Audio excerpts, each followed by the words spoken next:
They really have this listed for $660? Yeah, let's go with that. And publish. Now we just wait and see how quick I can get an order.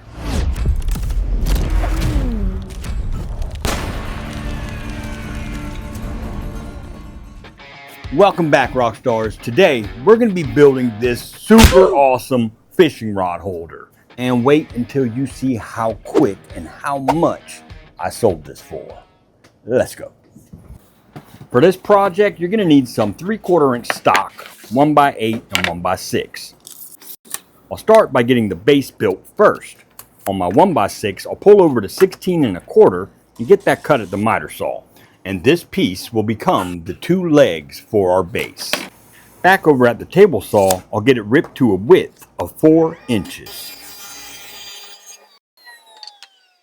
Once you get that ripped, get 2 of these pieces cut at 8 inches. I'm building this prototype out of pine, but when I publish this to my Etsy, I'll have an option for all sorts of hardwoods like walnut, maple, and cherry, giving the potential buyer a few different options. I'm going to be building this to hold 4 fishing rods. So after a discussion with my math professor, I need to get another piece of 1x6 cut to 12.5 inches in order for my layouts to work for the rod holder.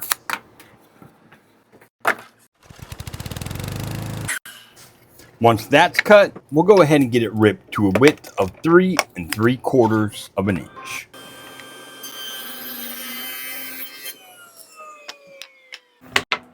Now on that 12.5 inch piece from the right side, we're going to pull over at 2.5, 5, 7.5, and 10.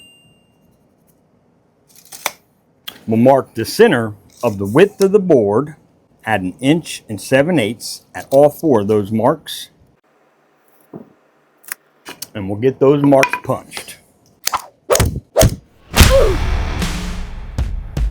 I'll bring that piece to my vise and I'm going to be drilling with a 1/16 inch drill bit first all the way through at those punch marks. And then with my 1.5 inch Forstner bit, I'll drill through halfway on one side, spin my piece around, and drill through the other side to avoid any kind of tear out from happening. Next, go ahead and grab your 1x8 and we're going to get a piece cut to 12.5 inches, and that's going to be the backer for this piece. And that's the last cut for the base.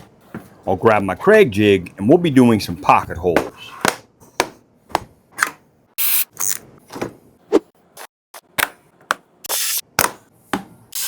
I'll be drilling 3 pocket holes on both edges of one side of the 1x8 and 2 pocket holes on both edges of one side of my 1x4.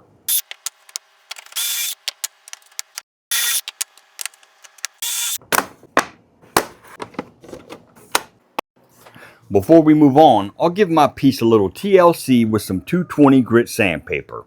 I'll make sure to get rid of all the dust with my air hose. That way I can get some nice finish applied to my piece. Our next step, we'll take our 2 legs and head to our router table where I'm going to be routing out 2 key slots, 1 on each back of my legs. I'll be using a 3/8 inch key slot bit set to a depth of 3/8 of an inch. I'll line up the center of my piece with the center of that bit and set up 2 stop blocks for consistent key slots. I'll be routing my key slots to a length of 1 1/4 inches. We'll start by installing our fishing rod holder piece first. And what I've done is made some of these 1/4 inch spacers that I'll just lay flat on my table saw deck. That way I can lay my piece on top of that with the bottom faced up and with the bottom of my legs faced up as well. I'll make sure that my piece in the center is flush to both of my legs on the back side here. And we'll add a dab of glue.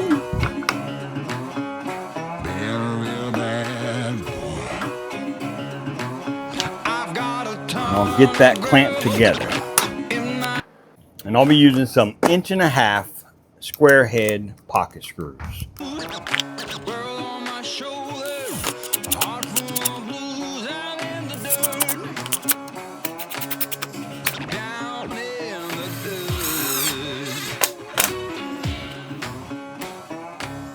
Next, we'll install the 1x8 backer. This piece will be flush to the back of the rod holder up top. And at the bottom, you're going to come 1/4 inch from the front side.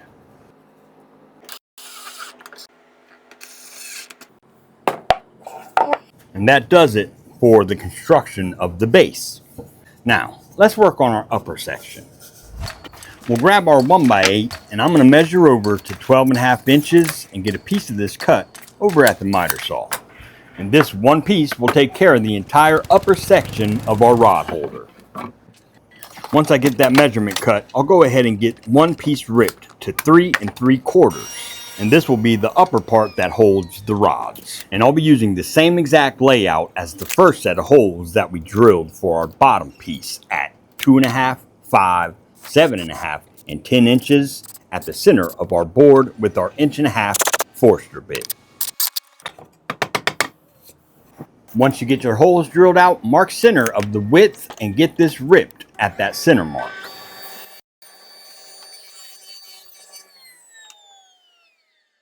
Now I'll set that one aside. Now on this cutoff piece, I'm going to be ripping this right there at the edge of this hole, and that will leave me with a piece that is 1 1/8", which is perfect for the backer of our upper piece. Now set those two pieces aside, and with that remaining piece of your 1x8 that you have left, get that ripped to 2 1/8. Next, out of that 2 1/8 rip we just made, we'll get 2 pieces cut to 3 inches. Now turn your miter to 45 degrees, and at the bottom of your pieces, pull over to 3/4 inch. And at that 3/4 inch mark we just made, we'll be cutting that 45-degree miter going back up toward the top.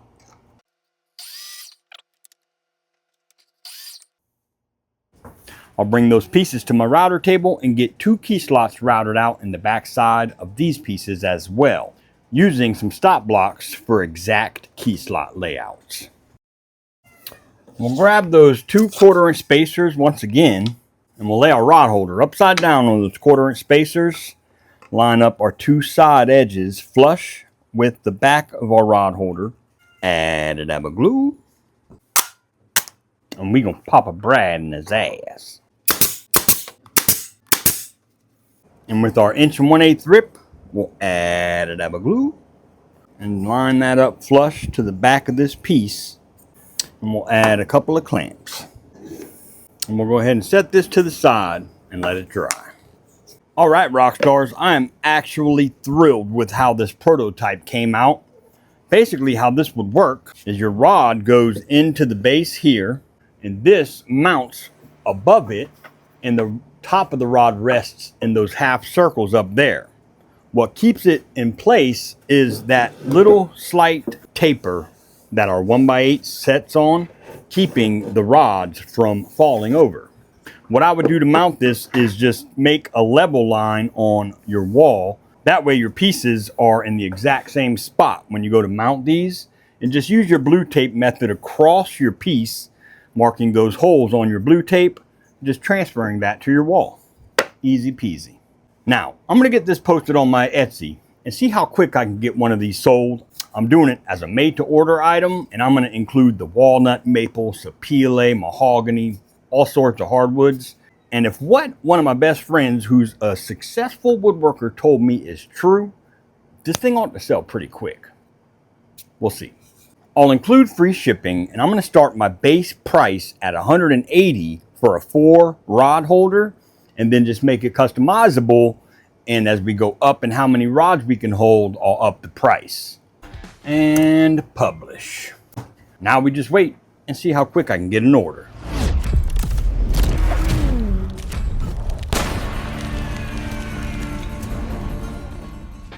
All right, so did I make a sale in 60 minutes? No. However, it was 78 minutes. It was right over an hour, and I had somebody reach out to me asking if they could get theirs made out of Wingate and Paducah with 12 rod holders. Rockstars, when I tell you that price came out to $660, and we processed the paperwork, I just got done ordering all the wood for this rod holder and I'm so excited to build it. I'll actually be filming another video when I build that. That way y'all can see what an exotic wood fishing rod holder will look like. I really hope that this video has inspired you to get in your shop and try something a little different, because now it's your turn to make some sawdust. Scott.